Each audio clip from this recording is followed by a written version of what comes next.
Okay, DJ Dan Dan from Soulful House Nation. I'm on the phone with DJ TY. Just want to confirm that we're okay to do the call. Just want to let you know that it's being recorded. We both acknowledge that. We good?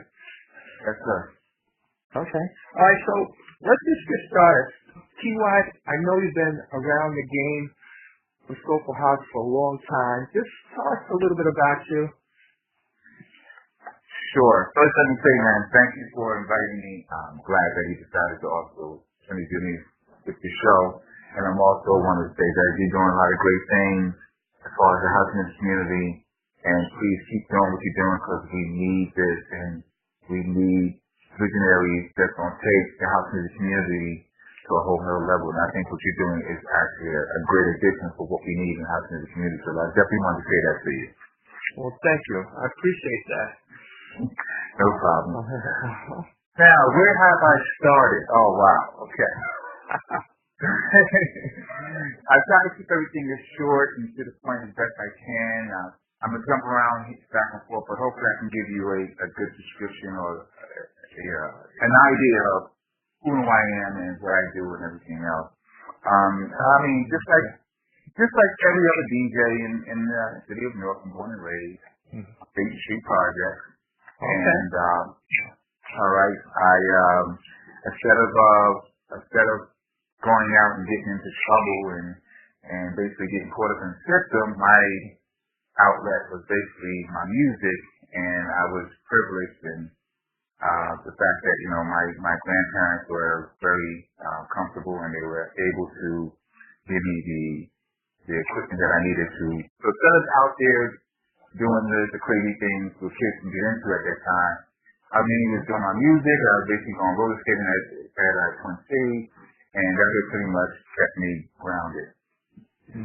Growing up and everything, basically wanted to be just like any other DJ who started back then, 12, 13, 14 years old, top DJ from your area or in the country around the world. You just want to be good at what you do. Right. Actually exposed at a very young age when we had all the super clubs around the Tri-State area. I was fortunate that my uncle, Charles Johnson, was one of the official photographers at Club Zanzibar. Oh, okay, you go like that. Okay. Yeah, so this is how I was able to infiltrate Club Zanzibar at a young age. Everyone has their story, everyone has their way of getting in, and everyone has their way of how they got into wherever they got in, as far as the garage and Zanzibar and all these different places. I was fortunate in the fact that my uncle was one of the official photographers for the Zanzibar. And what I used to do, basically, I'm be a DJ and doing all these things. My uncle said, well, you want to be a real DJ? You really want to be a DJ? Because you've been doing it for a while. It's time for you to get your lessons. So I didn't know what he was talking about. I really didn't know that he worked at the Zanzibar. So he took me down there one night. I helped him carry some equipment into the Zanzibar. And basically, he set everything up for me. And he took me into the booth, sat me in the corner. He told Tony Humphreys, right? This is my nephew, right? He wants to be a DJ, so if he wants to hang out with you for the night, it's okay. That particular night, Tony Humphreys, David Morales, and Larry LeBand happened to be there at this particular night. So,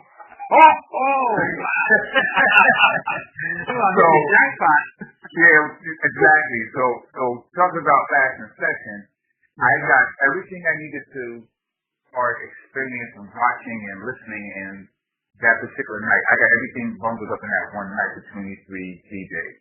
So this is how pretty much I got that experience, or I was exposed, or I was definitely hooked and everything else. The next thing that my uncle did as well, he took me to the garage where they actually had one of their beach parties. And again, he's one of the official photographers. He basically had the contract for it. And again, that's why I saw Larry LeBand pretty much, that one night in the booth, around him doing his thing. And I got that close personal exposure of these great DJs and stuff. So for me, because of my uncle and because he was a photographer, official photographer of the Zanzibar, that's how T-Rock got exposed. Moving forward, one of the other things that I want to fulfill in my life is to, of course, we all say that, we want to own a nightclub and we all want to have our own club and everything else. So basically from 1999 to 2008, I owned a club called Club City Lights in Paterson, New Jersey. In Paterson? In Paterson, New Jersey. Called I'm Club from City. Paterson. You from Paterson? I'm from Paterson. It was located at 42-44 Market Street. Okay, I know that. And I was there for 9 years. And everything was well. I made some decent money, really good money, and I was doing mostly, Spanish, and my biggest nights were my reggae nights. But of course, I try to do, a house night and everything. But because the geographic in that area, it just wasn't feasible at that time, especially where hip hop was really still going strong, and just wasn't the market for it. Since Cheetah went down, it was never another market for a house music night or club at the time. So I had to pretty much be a businessman and just run the business by having a club that catered to the geographic, the Latino community, and also the reggae community. Wow. So I sold the club in 2008 because, one, I wasn't really happy with the music that I really wanted to do. And two, I'm working hard and not really enjoying myself by being a club owner. So I sold the club. I sold the club. And from 2008 until 2011, I'm kind of basically figuring out what I wanted to do. I decided to get back to my music heavily and back into the house scene that I always loved and I always done, and really basically utilize the skills that I had by running a nightclub and basically apply all those skills and experience that I had to working with all types of different promoters to basically be an independent and self-promote myself back into the house community. Basically, I hooked up with a gentleman called Mike Strick. His name of his party is called Floor Work, and we basically came up with doing a party, and we called it. We both were trying to find a name and everything else, so we came up with the name Ubiquity. So I came up with different names, and we both had the word ubiquity. When we started to pick a name, so we both had the word ubiquity because we both were Roy Air fans, and we both liked ubiquity. So he said, listen, Pete, I always wanted to use ubiquity some kind of way. I said, you know what, Mike, I got the same thing on my sheet as well. And then I said, you know what, Mike, what about ubiquity soul? And he said, see, that's it. And so we basically formulated a party. We were doing a party at the Coffee Cave on Halsey Street, and that's when we kind of started and stuff. And I really was grinding hard starting in 2011. So much so that I was grinding hard, and we were doing a few parties here and there, and really put myself out there. I got the call for Lincoln Park in 2012. Okay. That's when I first got the call to play at Lincoln Park in 2012. When that happened, I gave respect to Mike. I said, Mike, go on Lincoln Park, and I explained to him that I don't want you to think that I'm it's all about me and anything like that, because he gets really sold and everything else. He said, you need to take the name because you've been running hard on this. You are Ubiquity, so you're the face of it. I got my brand, Floor Work, and everything else. I just wanted to do a party with you so we could just do a party together. But he said, you know what? You need to take that and make it yours and just go hard. So when I got a blessing for that, that's what basically where pretty much Ubiquity so became mine itself. And if you could ever, that particular lineup in 2012, the other DJs was on the lineup, they was either associated or they came for some kind of alliance. Kenneth Barrett comes from the Nine Johnson's camp. Lou Garbera had Crossroads besides Louis Vega as well. Then you also had Kevin Hedge, who pretty much played that particular year, again with Louis Vega Roots, and he's on WDLS. Right. T.Y. just had Ubiquity Show, and I was associated with no one. I was connected to no one. I was a full-blown independent, and this is why basically I really went hard for advertising. And this is where that particular day I came up with the track, "Are You Lincoln Park?" Okay. Okay. Let me just add one little string that I think is pretty powerful here. That gentleman who said, "Okay, T, you take it. You're going hard with it." That's a real friend, and that's a rare person, because a lot of people will never give you that love. Right. They would never give it. So that was a blessing there. Okay. It was, and I think, but I think he just saw that, again, he had a brand already. He had floor work. He had a brand. He had that, and he also had another brand for he used for mobile GD and everything else. So for him, it was like, you know what, just hey, see, you got the call because you were the face, or you was more out there, started promoting and everything else. Pretty much everyone thinks it's yours anyway, or it's part of it. You are. He said, man, it's yours. Roll with it. I have a brand. I'm good. So, and I think, again, being the type of individual that he was, that was a blessing. I thank him for it because I've been rolling with it ever since. Now, here's a question I have. Now, you've been in the game from back in the day. You mentioned Zanzibar, all that kind of stuff. You mentioned Cheetah Club, which I know about in Paris. So just really quick, I've said this on a couple of occasions, I'll tell you. When going to the Cheetah Club was the first time I ever heard the word house music. Now, I didn't know what house music was. I just thought it was music that you played in the house. I wasn't making a connection. I wasn't making that connection. But you start playing house music. Now, who were some of your favorite artists back then, and who are some of your favorite artists now? Well, it's more the sound than the artist itself. I mean, of course, my favorite sound artist, producing DJ is Louis Vega. To me, he's the standard as far as the genre of house music.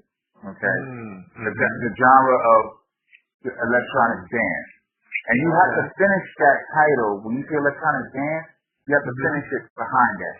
So it has to be electronic dance house music. So electronic dance to me different directions. So you have to say like electronic dance house music because you can kind of give it a more direction of the particular sound and style of the music. Because when you say electronic dance house music, now you're talking soulful house, Afro beat, you're talking more, and like Jersey has more of a gospel feel and everything. But more of the house music that could be more identifiable, New York, New Jersey, Chicago, Philly, those sort of things. So we have more of the house music culture and brand. Solidified the genre of electronic dance. I always like to put electronic dance house music. Right. He's been in the game a long time. Matter of fact, he and DJ Spen go 1 and 2 on track tour. DJ Spen was number 1 this year. Louis Vega was number 1 last year. I think they may flip a coin. That's how they can come up with those guys. But Louis Vega is fantastic. I just saw him play back in March at Tony Humphrey's 40th birthday party. And I gotta tell you, he brought the fire. Oh my goodness, he brought the fire. Every time. It's like, and again, by him being such a masterful producer and his reach and his culture and him being if I'm not mistaken, I think he's the nephew of Hector Lavoe. He comes from a cultural background of a great artist and artistry and people of music and live interest. So for me, his environment was given for his success to be great because of the people, because of the people that pretty much that he grew up or he was exposed to, just like I was exposed with my uncle at the Zanzibar and the garage and few other places because he was a photographer. So everyone has their level of exposure that makes and molds them to what they are today. Right. Let me ask you this. Like, you've been in the game, again, for right from the door. And you've seen it grow. You've seen it go in different things. Where would you like to personally see Soulful House go? What's your take on it? That's a great question. My personal belief and take is definitely different from everyone else's opinion or thought or what they think emotionally, internally, where it should go, what should happen. Me personally, given the fact that the last 25, 30 years, house music was in limbo because hip-hop dominated everything as far as radio, TV, production, videos, jobs, and all sorts of things.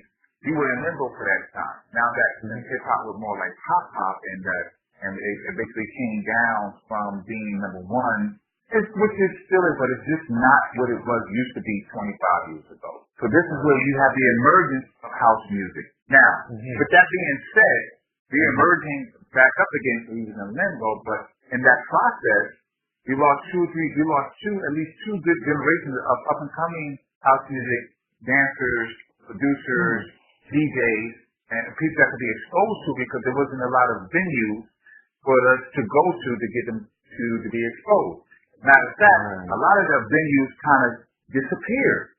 So we have less venues now than ever before. Before, throughout the tri-state area or whatever, there were super clubs with Richard Long sound systems, big sounds, passive sounds, big dance floors, and everything. Now, it's only just maybe count on one hand, and you can pick off a few fingers that have that type of venue. Now, where we having the emergence as far as we're coming back, it's basically it's the outside event. Myself personally, I've foreseen this, 4 or 5 years ago, and this is why I'm pretty much focusing my grant on the outside event because this is the direction that we're headed or where we're at, and this is why Jersey is becoming a major player in the outside events because one, they're free. Okay. Two, it's a great way for you to introduce the house music community and the house music sound to the younger generation because you can bring your family and friends, your niece and nephew out to the park and listen to house music in a nice safe environment and enjoy the day. You see your niece, your nephew, you got people that you grew up with, people that whatever they bring their kids, and this is how we can get them to be exposed to our music that we love.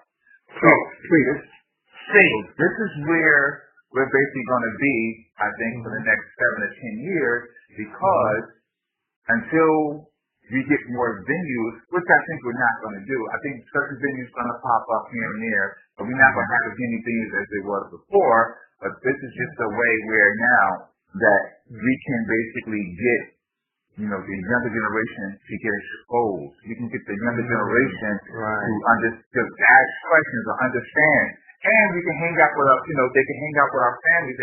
And they can say, I didn't know Uncle Tariq. I didn't know Uncle, I didn't know my auntie was like, listen to this music when she was growing up. This is cool. And they're with us, they're listening to it, they get exposed to it, and they see the peace, they see the love, they see there's no issues, they see everyone is out dancing, having a good time, and guess what? They see the fun that we're having, and guess what? They're having fun. They're going to say, Uncle John or Uncle, when is the next one? I want to go because I had a great time and everything. So there's going to be other kids there and stuff, and then they get exposed to it. It's just a great, great way for us to keep the house music community to grow. So we're not going to grow where we went to clubs 2 or 3 o'clock in the morning and we club hop at all these super clubs. That's not going to happen because we just don't have the venues anymore. But what we do have, we have plenty of great locations, to have an outside event. And I'm really blessed and lucky that I have one of the premier spots in North New Jersey, which is Military Park. It's a very beautiful park. The park has been redone. Everything around that park is being revitalized. I'm right across the street from the NJ Patch, right directly across the street from the Robert Street Hotel, and right across the street from Whole Foods, Blaze Pizza, and a couple other eateries that's around the park. And this is why when I had my event, I don't do vendors because I want you to utilize the local businesses around the Military Park. So for me, it's a great opportunity, great location for me to not only showcase my talent, but for my brand to really grow. And I also keep my event a clean, simple ticket. There's 3 types of events you can go to.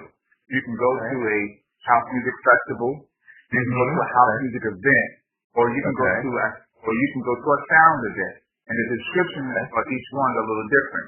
A house music festival is basically what it is. It's a festival. You're going to have a multiple lineup of DJs, 5 DJs. You're going to have artists performing. You're going to have some music interruption. You're going to have tons of vendors there, basically selling their products and everything else. That's pretty much your house music festival. The house music event is basically what I do. Okay? House music event, what I do is I don't have vendors. I have a small lineup, but basically I have a great sound system. I put out a nice dance floor, and you just come out to listen to music and just enjoy the day. But it's without It's without the vendors.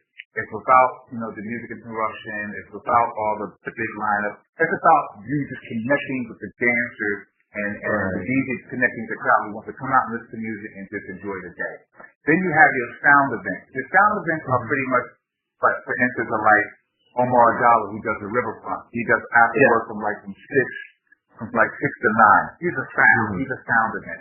You have Deuce Martinez, who does the North Library again. He'll do from 8 to 11. He's a sound. You have DJ Hutch again. He'll do from 7 to 9 on a Friday as well at Washington Park. He's a sound event. So those are your 3 different events. You have your big house music festival. You have the nice middle one, which is your event, which is just a house music event, and then you have your sound event. And all 3 of these are pretty much, again, free events. They're for the community. They're for people to basically get as much house music event, house music on a weekly, daily basis during the summer. So for me, my season really starts from Memorial Day until Labor Day. That's my season, so that's what I mostly concentrate on. Okay. Let me just go back a minute and just hit on a couple of points that I think were really important here. Number one is that these events are family friendly.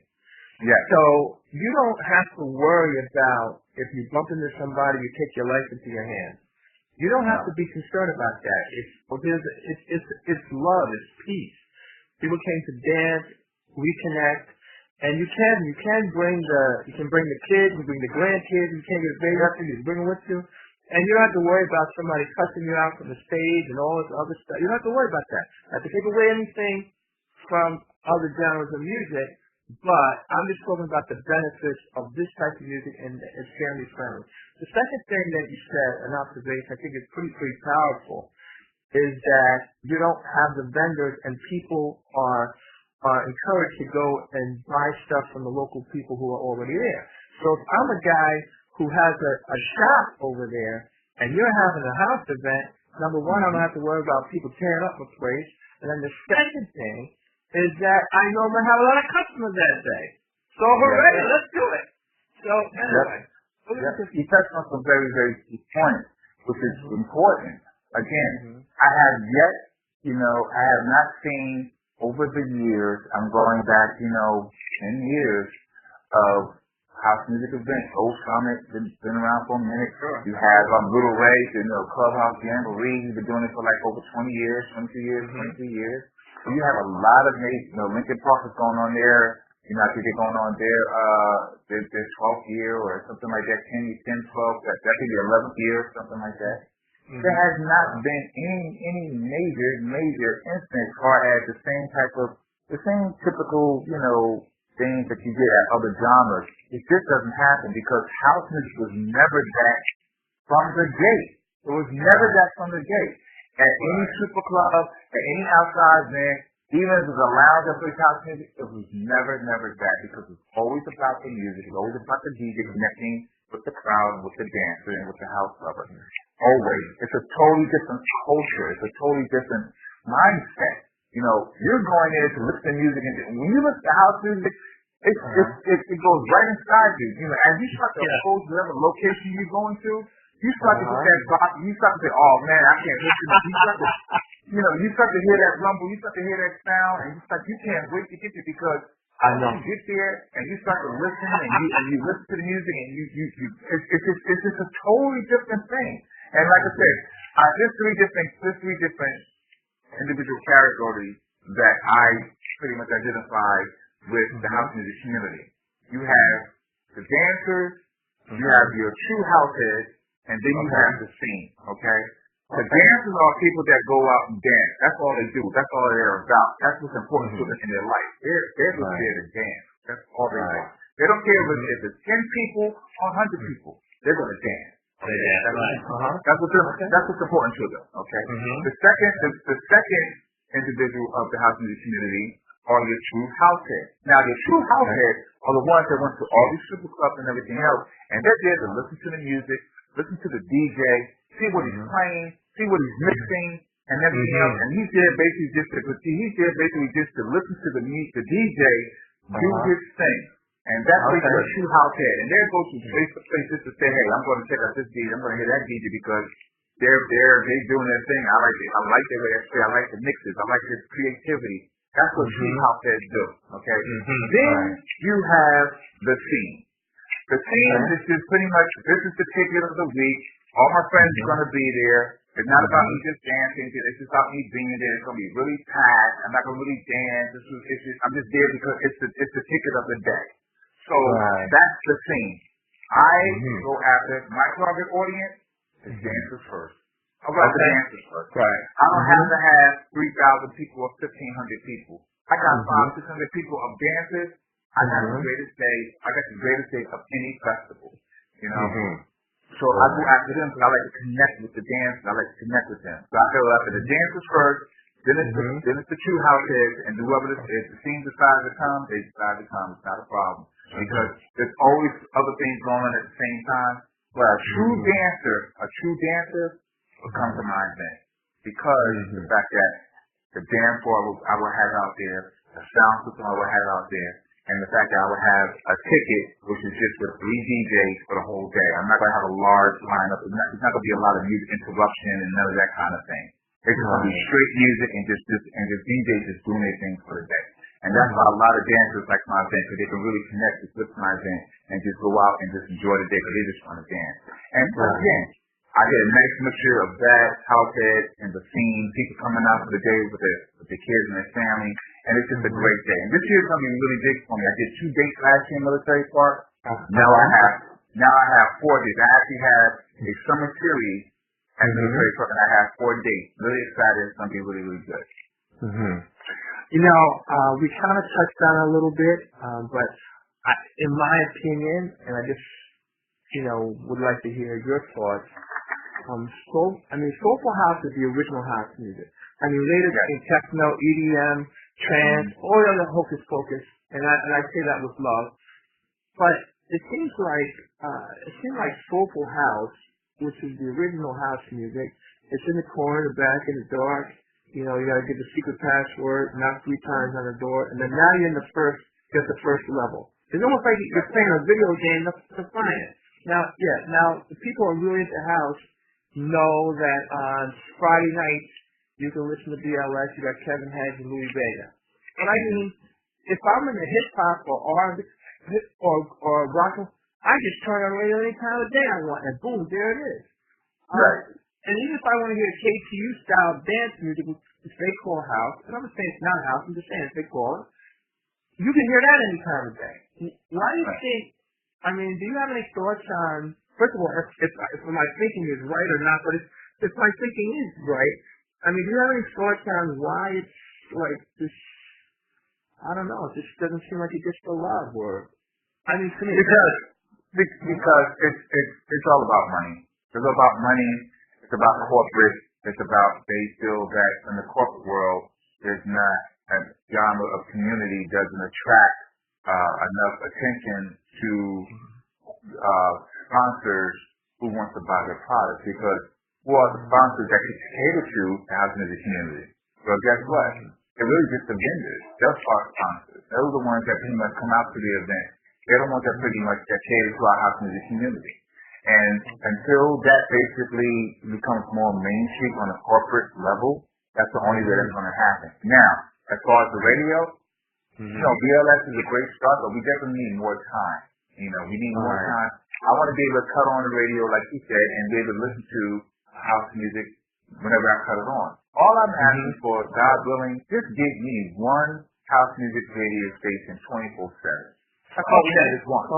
That's all we need is one. If we can just get one, that will just help our community. Because then, I think, when you have that, I think corporately, they will pay more attention. They will basically there will be more sponsorship. And I think there will be more listenership because they will see that if we just have one station, they will see that there's a lot, it's a large community that's out there.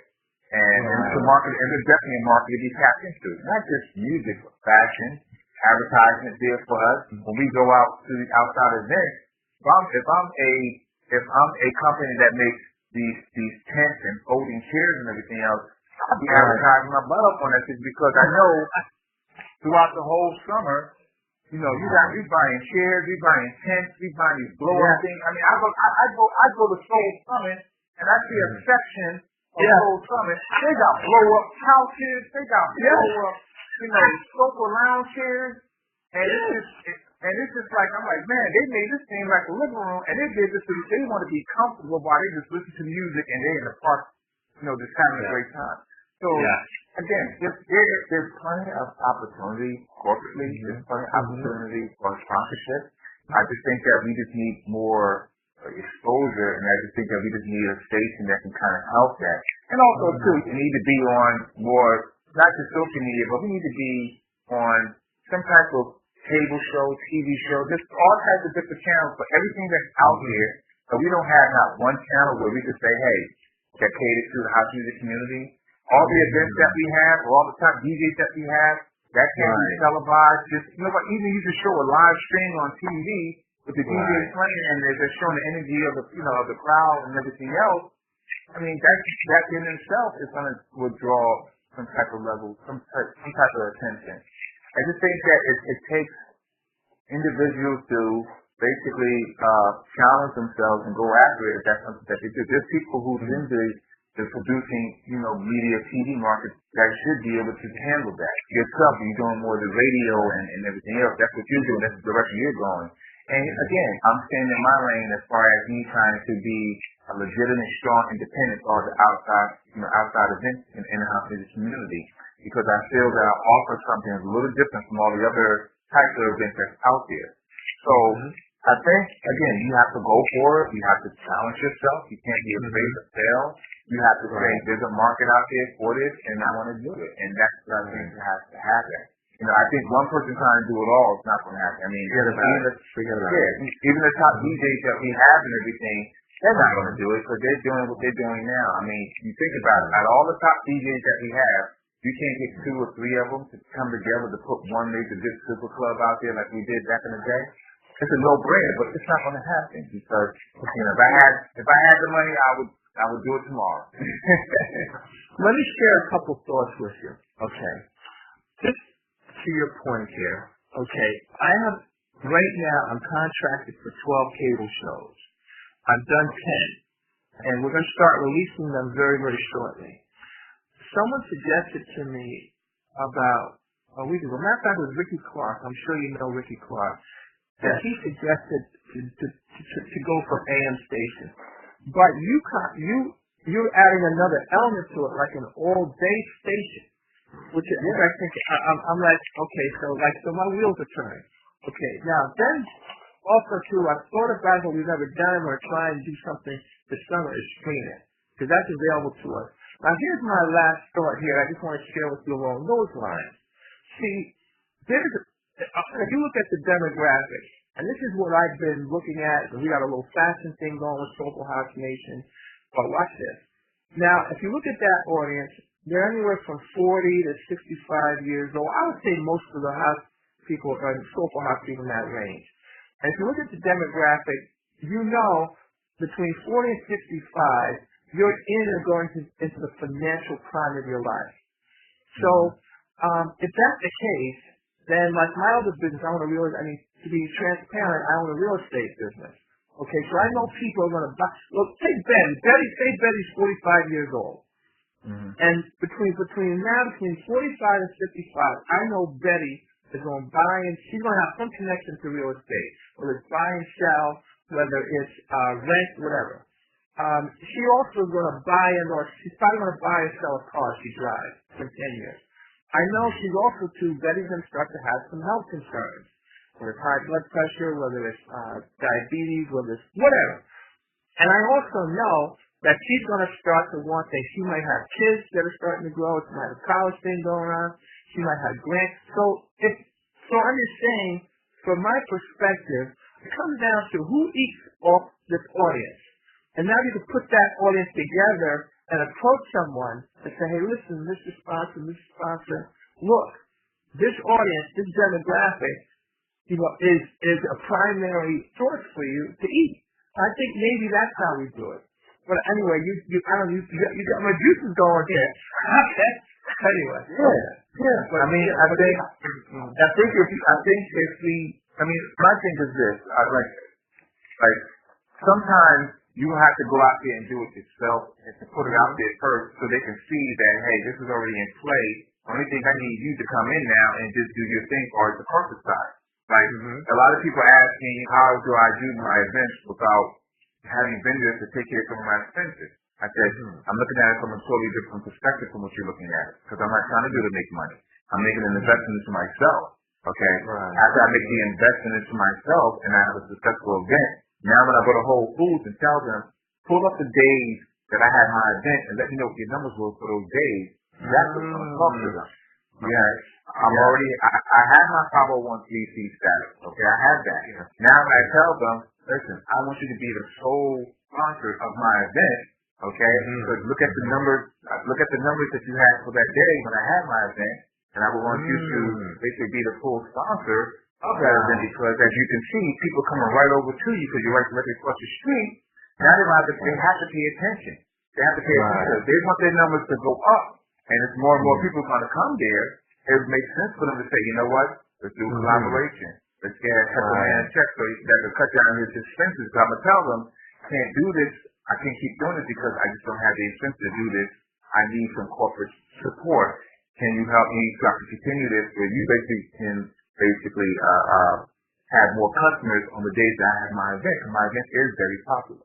They have to pay attention to that. Now, when that happens, now this is how my expenses are covered. This is how I can make money because now I'm on the corporate side because I'm going to give them a package. This is how much it costs for me to do my event. Everything lock, stock, and barrel.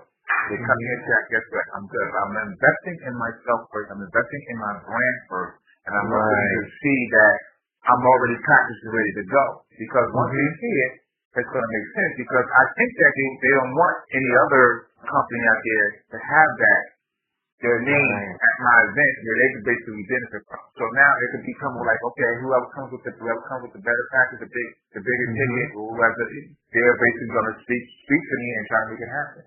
So that's the position that I've taken. You might have to do the same thing. Yes, you might have to establish that radio station, that 24/7 house music radio station yourself. You might have to grind it out and everything else. But once you show that the opportunity for the corporate side to really jump on that because everything's all ready to go. I just need you to basically be that sponsor to take it to the next level where you can benefit 100% because it just goes from there. So I think it all depends on the strategy that you want to do to try to head in that direction and be successful. I choose this way because I'm in control. It's my vision. It's the way I want to go. And again, it's not about me making money now. It's an investment in my brand first to make money later. And that's the direction I'm going. Wow. Woo. Wow. Listen, I'm writing notes down. Wow, this is powerful stuff. Is there anybody that you would like to play with that you haven't played with? Yeah, sure. I played with Louis Vega. I played with Louis Vega at Cielo on my 50th birthday party, a couple years ago, which was a great night. And that was a major highlight where basically I was really, really blessed that he made that happen. And there's a ton of talented, great DJs out there. I would love to play with Ron Trent. I would love to play with Marquise Wyatt out in California. I would love to play with Joe Cosell because I think that would be an experience that would just be something that would be a day of recognition that people would really like say, wow, because I'm fearless. I'm not afraid of anybody or anyone. I'm not intimidated by anyone. I will play with anybody, anytime, anywhere. Let's rock. That's just who I am. Okay. I've been a firefighter I was a firefighter for 26 years. I ran in a burning building for 26 years. That's scary. Playing music is not scary. But running into a burning building, now we can talk about being scared. So playing music, that's what I was born to do. I've been doing it all my life. I'm very confident what I can do, and I'm very confident when I'm on the stage. The bigger the stage, the better I play. Period. All right. Now, do you listen to any other types of music? like a solo kind Yeah, of? sure. I'm a music lover of all genres of music. Everything from classical, everything from contemporary, everything from R&B, soul, and I like old school hip hop. I mean, the new hip hop today, that's not really my favorite. I like the old school hip hop because to me there was more creative. That's really still happening now, as far as racial equality, the political game that's going on and everything. We've been talking about that stuff since then. As you can see, nothing's really had changed in the society, but at least the music back then educated me to basically pay more attention to it today, because now I understand when they were saying it and you see it, that they were educating me of the system and some of the things that was happening then. So I definitely have a lot of respect for the hip hop artists of back in the day, who pretty much really gave it to you from a political standpoint, from the street standpoint, whereas they were basically talking about things that was going on in their lives, or going on socially and politically at the time, where you can kind of relate. It was more relatable to me, than it is today. And I'm not knocking any of the artists today. I mean, I'm not knocking that. That's your craft. That's doing what you are. That's what you do. I just think that the artists back in the day had more of a voice to give you something to make you think and make you make a decision on what's going on out there to make your life better, and I guess just educate on certain situations that was going on. So. Now, what about this? Now, okay. The equipment has changed over the years, and we're I want to say teammates, because you like Tractor. And yes, that's one of the things I noticed right off the bat. You had the S8 out. That's like, oh goodness. But anyway, it sounds like you started out with vinyl, then probably with the CD, then. So now here's my question. Okay, two parts. How do you feel about it? Did you go willingly, or did you go kicking and screaming? It took me a while to convert. Okay. It took me a while to convert from vinyl to CD, okay? And so much so that I didn't buy in, because the first CD players I bought was by American DJ. So I was cheap. I bought me 2 CD players by American DJ, and I just wasn't like, I had to, but when I realized that the advantages that you have and how you can be more creative, and how it can make you more efficient as a DJ and music programmer, I made a conscious decision to say, I'm going to go all in. Now, there was Serato, there was Virtual DJ, and all this other stuff, and I tried both of those stuff. But when Tractor came out, when Tractor came out, and I can tell you this, I was working at the firehouse. My boy called me up. He said, "Kid, you gotta see this thing. You gotta see this thing." Right? Okay. I said, "What?" And he said, "Listen, he brought over the S4. Okay. Right? Sure. He brought it to me at the firehouse at 6:00 in the afternoon, in the evening. He left it there. Right? He said, "I'm gonna come pick it up in the morning. You let me know what you think." I said, "Okay, cool," because he was a fireman too. I played that thing all night. I was going back and forth and everything else. I did not get any sleep. I had some runs. We ran out, I had some runs, some fires, came back, I'm back on it and everything else. And he came to pick it up that morning and everything. He came the next one to pick it up, right? I gave it back to him. I left the firehouse. I went straight to Sam Ash and I brought Okay. I brought one the next day. And once I got the Tractor, the S4, Native Instruments, and everything else, I never looked back. And that's when I said, okay, I was all in. Now, what I wanted to do, I wanted to definitely do something different and be different from using Tractor. I just didn't want to just have a controller and just use a laptop, because to me, you're kind of losing the true art form of a DJ playing with turntables or with decks. So I noticed that the standard equipment was Pioneer. They had Pioneer 1000 and 2000. So when the Pioneer 2000s came out, that's when I basically got a set of Pioneer 2000s because you can use the Pioneer 2000 with the tracker, native instruments, and HID mode. Yes. And then once I did that, I wanted to get into more of a better sound quality from using the tracker and using the controller in the deck. And what I did was I basically incorporated Shorty's for SBS sound, his isolator and his processor. Now, he basically calibrated his isolator, right? He calibrated it for me so that it would give me the maximum sound quality output from using the tracker native instrument. So everything, so basically using the Pioneer 2000, which I upgraded from the 2000 to the 2000 Nexus 2. So I had the 2000 Nexus, so I went to the 2000, I went to the 2000 Nexus, and I went to the 2000 Nexus 2. That's where I'm at right now. And basically using that sound card and using the calibration of Shorty's ISO and his processor, my quality is my quality for anyone else who uses their laptop, who uses their controller, is one step above because of the two other elements that I use from Shorty's product. So I always bring my own setup. I basically play with the S8. I'm actually stepping up one more level up. I just happened to purchase the Rain MC 2015 mixer. Okay. And I'm actually gonna be running that with the 4 Nexus 2 decks and utilizing it because I'm gonna drop the controller, use the 4 decks with the Rain MC 2015 mixer, and but I'm still using the native instruments to track the controller, program, and that's what I'm going with. Yeah, so that's how I'm at with that now. Yep. Wow.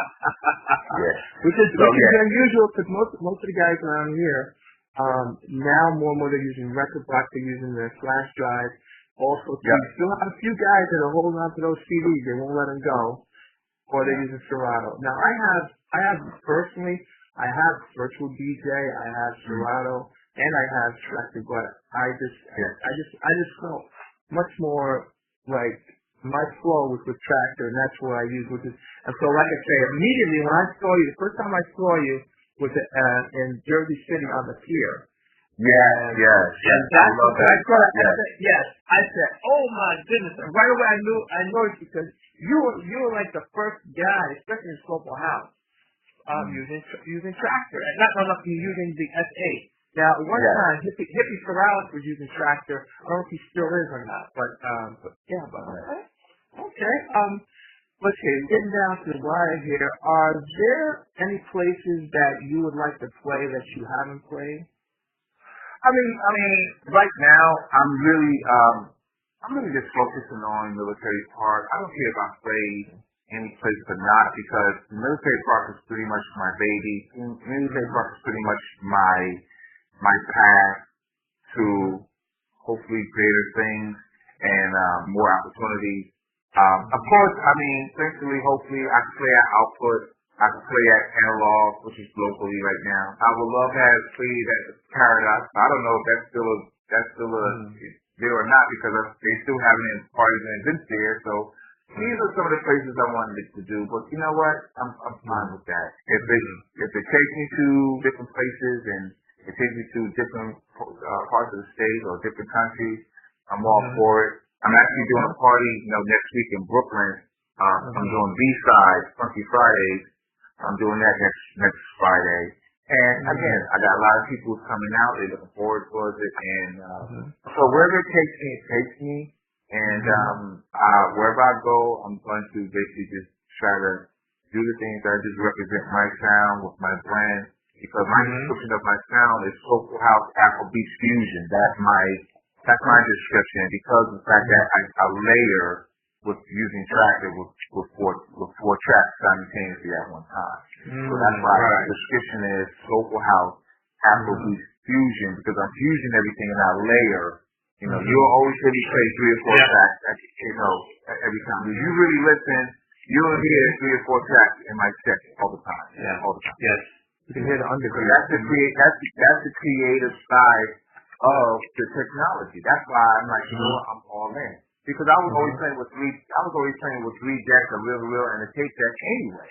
So when technology basically gave the setup to do it more, for me it was like, well, I was doing this anyway. So for me, this is natural for me. So it works. Right. Yeah. So I tell people and I tell DJs, it doesn't matter what you use. It doesn't matter what you have. As long as you move the crowd and you do the party. If you just use a laptop, use a laptop. If you use an iPad, use an iPad. If you sync, you sync. If you use record pop, I do not care. Because to me, the day and age of you double beating and you those days are over. I don't want to hear that. I don't want to hear it. The crowd don't want to hear it. And when you go to the club, you don't want to hear that. You want to hear a nice set. You want to hear some nice blends, some nice mixes. Or back in the day, they call it change. You know, you hear the change. You hear that change. That's how they call it. When you was mixing and you was blending and stuff, that's how they were saying. Back in the day, they called it change. Yo, you hear that change? You heard the change? So you want to hear that. You want to hear. That's what you want to hear. And, I don't want to hear any of that, I mean, if you have to have, a little flip up, that's one thing, that's fine, because you get creative, you take a risk, you out there doing that, but, you shouldn't, today with technology, you shouldn't hear it. Everyone should have a nice, clean, comfortable set, and you should be able to be really creative and take even more risk because of technology. There's no reason for you to have to take a risk now. You got technology to help you to make that risk possible. And that's why I embrace technology. There's so many risks that I take, there's so many things that I do, and because of technology and stuff, it makes it possible for me to pull it off. Whereas back in the day, there's no way I could run 4 tracks and have an acapella, a classic, and I got a primary beat and another beat, and all of that's working. You couldn't do that. It was hard to do that. I did, but guess what? You're standing there and you're basically focusing on making sure the picture's right, making sure everything's on beat. You're not really enjoying yourself. You're really concentrating and making sure that sound that crowd is hearing doesn't have any train wreck. Now, guess what? Now, with technology, you can pull all that stuff together, do your thing, rock out, feel comfortable, and give the people a show. I'm going to give you a show because I'm an entertainer. I'm a DJ entertainer. I'm there to give you a show. I'm going to give you all the energy that I have. I'm going to give you all the creativity that I have, and I'm basically going to try to give you something to say that when you leave, I want you to say, hey, I had a great time, he did a great set, and he sounded totally different from everybody else. Those are my goals. So it's like when I hear things from certain people, who's playing and everything, I'm like, man, he got that off. I mean, if I'm not out there shazamming you because I don't know what you're playing, to me it's like, okay, I could be like, yo, what is that? I don't have that. If that's mixed that I could be shazamming you. If I was shazamming 1 or 2 times, if not, you playing the same thing. I call in Jersey, I'll call it 30 for 30. It's the last 30 tracks for the last 30 years. I'm not doing that. That's that classic stuff. All the same classics for the last 30 years. I'm not doing that. I'm doing ubiquity show. I'm doing my sound. You'll hear some surprises. You'll hear some nice classic mixes. You'll hear some nice edits and everything else. I'm going to take you on a journey. But don't expect me to play relaxed. That's 30 for 30. There's too much music out there. Too much. Right. And that's why I think the people who follow me and appreciate what I do, but they say, you know what? He plays different things. He does different mixes. He did a mix with the track. Next thing you know, he surprised me because he brought back this classic track that I never thought it would never win. It was dope. So that's what you're supposed to do. Get them to be engaged. You want them to be engaged in what you're doing. You want them to basically say, hey, is that a track? Is he doing that now? Is that a remix or edit? You want them guessing. And that's your, and if you're doing that, you're doing your thing. Because, like, again, I have people up in front of me, they're up there trying to Shazam and see what I'm doing. When I see that, I know I pretty much got to engage. Yeah, exactly. Yeah, because they wouldn't be trying to find out what it is if they weren't feeling it. They would just let it go by. Yeah, what they do. Yep. Now, do you have any final thoughts or anything that you would like to share or anything you would like to emphasize? Any final thoughts? Yeah, man. I love house music. I love the house music community. For me, it's been nothing but a blessing. It definitely kept me, grounded, and it kept me out of the system. From a kid from Dayton Street Project, growing up in the city of Newark, And again, I was, I was okay. My parents were very comfortable. I didn't have to struggle. My parents had to struggle really financially and everything else. I was blessed and lucky. We owned a gas station, Clinton Avenue and Badger. My grandmother was a full-fledged registered nurse at Mountainside Hospital. She was doing great. My grandfather also was a supervisor, getting the things for me to, enjoy my music. And that's why I guess when you look at the equipment that I have, it's a reflection of me growing up with that type of equipment growing up. I want the house music community to continue doing what it's doing by doing the outside events and everyone trying to contribute to take it to the next level. We need more corporate sponsors to be a part of it. We need more people to get creative to make money in the house music community, but also at the same time give it the exposure that it needs so that everyone can enjoy it and make a living off it. All right? It's there for us. You're looking more for as a family-oriented participating event where people come out with their family, and it's there for you. For corporate America to really take advantage of it, because again, as our community, we buy everything. That's what we do. Right. They need to tap into that, and somewhere down the road it will happen. I just hope that basically revitalizes us even more, so that we can have more longevity moving forward. And the fact that we never went away, we're still here. I just wanted to recognize the fact that we're never going to go anywhere. We're always going to be here. And that you got people who's 50, 60, 70 years old who are house heads for life. Right. It's because of the fact that the culture of house music is just a wonderful culture that you enjoy for years and years and years, because it's just something that it's a natural progression of music that personally brings you to a satisfaction of happiness and family that I don't think that any other genre really does, unless it's gospel, church, that sort of thing. Right. But as far as house music, and you can dance and really express yourself, there's nothing like it, man. That's why I think the soulful side of house music is just due, and that's what I'm hoping. I just wanted to give our just due, because people like yourself and other brands and other promoters, they really put the work in and stuff. I just want them to be able to be recognized. I want them to see that house music will be successful, so that they can say, hey, my contribution to the house music community was what helped us get to where we at. So everyone's doing it. Everyone's trying to do their part to contribute for the success of house music. No matter if you're going to do it to make money or not, you're still doing some type of contribution towards it. Just being there as a promoter is to do an outside event and make money. Well, guess what? You're still contributing to the house music community, community to be successful, even though that's your main focus or not. For me, again, it's about me just having my brand to have its own independent, so that I can grow as a DJ and I can get myself a platform, because there's a lot of platforms, but they're still cycling the same DJs and not really giving people an opportunity to showcase their talent. And this is why I basically have that platform now to showcase other DJs, to give them opportunity that they didn't have before, or maybe I didn't have before.